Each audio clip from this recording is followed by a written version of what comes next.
Welcome to You Counsel.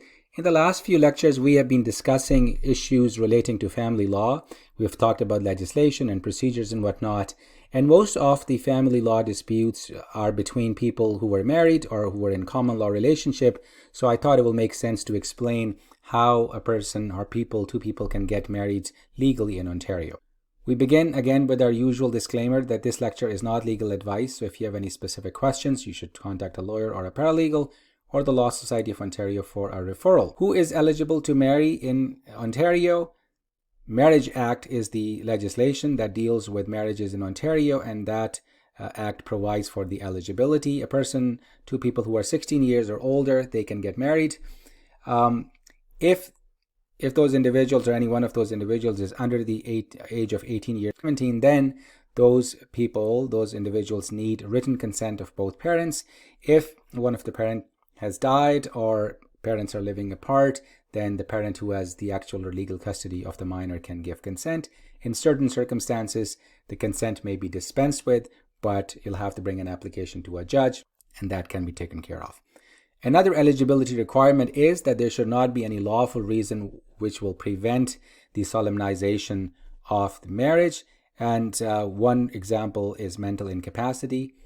And there's another example, and I did not know, but this is until I researched this case, that there is an act called Marriage Prohibited Degrees Act, and that act actually provides what are the kind of people who cannot marry to each other. So, which is, makes sense to us on a common sense basis, but people who are related lineally, so parents, children, grandkids, that's sort of a lineal relationship. Those are not allowed to marry. Brothers and sisters, of course, half-brother, half-sister, and half-brother, half-sister, including by way of adoption. So these are people who are not permitted. So there is a specific statute that basically says that these are people who are not allowed to marry, and if they marry, their marriage will be considered void. Mental incapacity, I noticed a very interesting clause, a section in Marriage Act, and I thought I'll bring it to your attention. It's section 7, which basically says that if you are intoxicated by way of drinking liquor or consuming liquor or drugs at the time of your marriage ceremony, then the official who is conducting the ceremony should not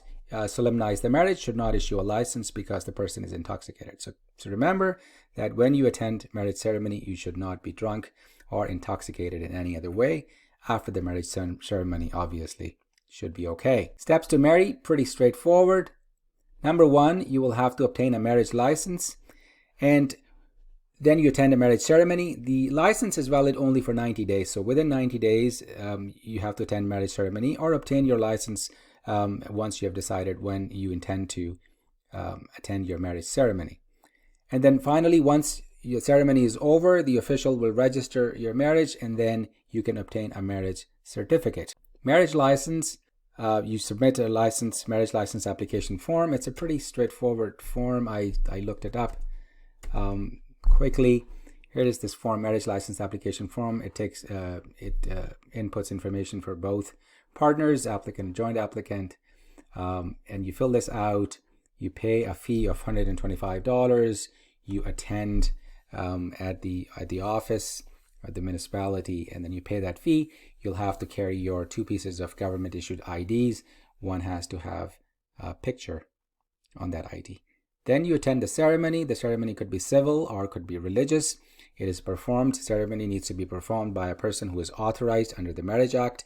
Could be a judge, justice of peace, or a city clerk, or a religious official. If you're using a religious official, you want to make sure, and if you want to make sure that that person is actually registered or authorized under Marriage Act, you go to this link, and you will see that there is a list available for download or review, which takes the name of all of the religious officials who are allowed to perform these ceremonies in Ontario.